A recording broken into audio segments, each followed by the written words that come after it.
Thank you, Jen, and hello, everyone. It's a pleasure to join you this morning. I'll be pleased to take your questions, but first I thought I'd spend a few minutes on the state of our labor market.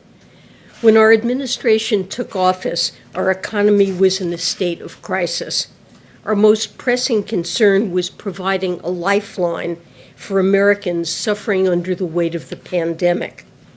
Our solution was the American Rescue Plan, which the President signed back in March. It was designed to provide enough relief for Americans to make it to the other side of the pandemic with the foundations of their lives intact, providing nutrition for hungry families, rental assistance for those at risk of eviction, and a lifeline for businesses on the brink. We knew it would be a long road back to recovery. That's why the legislation provided lasting support rather than just a few months of relief. We knew this would not be a 100-day battle. And today's jobs report underscores the long-haul climb back to recovery. But let me be clear, the 266,000 jobs added in April represent continued progress. We've added an average of over 500,000 jobs during the past 3 months. And we saw promising growth of 331,000 jobs in leisure and hospitality, which includes the restaurants and bars that have been so badly battered by this pandemic. We should also be encouraged by the ongoing expansion of the labor force. It's a promising sign of our economy winning out over the pandemic. Last month, the labor market expanded as more people reported they are looking for work. Hours are increasing, and the share of workers forced into part-time jobs is declining. Indeed, we've made remarkable progress. After all, 1 year ago, we learned we'd lost over 20 million jobs in one single month. I believe we will reach full employment next year. But today's numbers also show that we're not yet finished. As our economy continues to heal, it's important to consider ways in which we can build back better.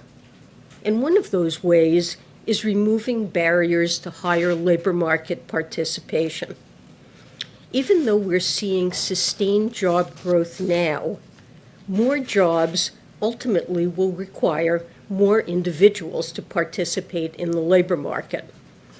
As you know, the top-line unemployment rate you see doesn't include the many millions of Americans who are not seeking work. And progress here is critical. When I first came to Washington in the early 90s, a higher percentage of American women worked than almost any other developed nation. Out of the 22 wealthiest countries, we ranked 6th in labor force participation. By 2010, America fell to 17th. By the eve of the pandemic, women's labor force participation was hovering somewhere near where it had been in the late 80s and early 90s. Male labor force participation has fared even worse.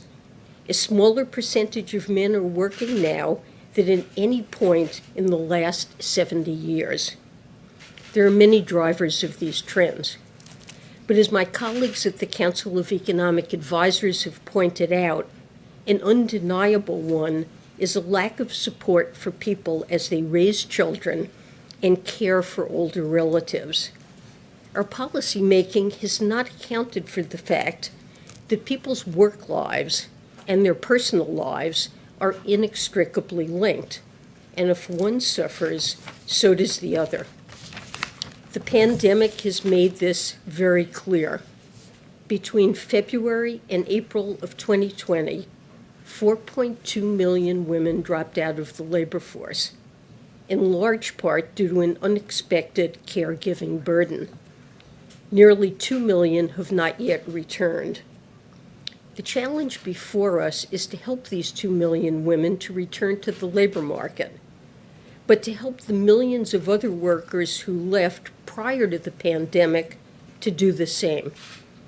It's a core reason that last week President Biden proposed the American Families Plan. The plan offers up to $8,000 to pay for childcare and makes sure kids from lower-income families can attend for free. It offers universal pre-K to 3- and 4-year-olds, and it provides up to 12 weeks of paid family and medical leave. With today's jobs numbers, I'm confident we will have a strong, prosperous economy this year and in 2022. But what about the rest of the decade and the years beyond? Our country's long-term economic health depends on whether we invest in American families and workers, and I'm very hopeful we will. Let me stop there, and I'd be glad to take some questions.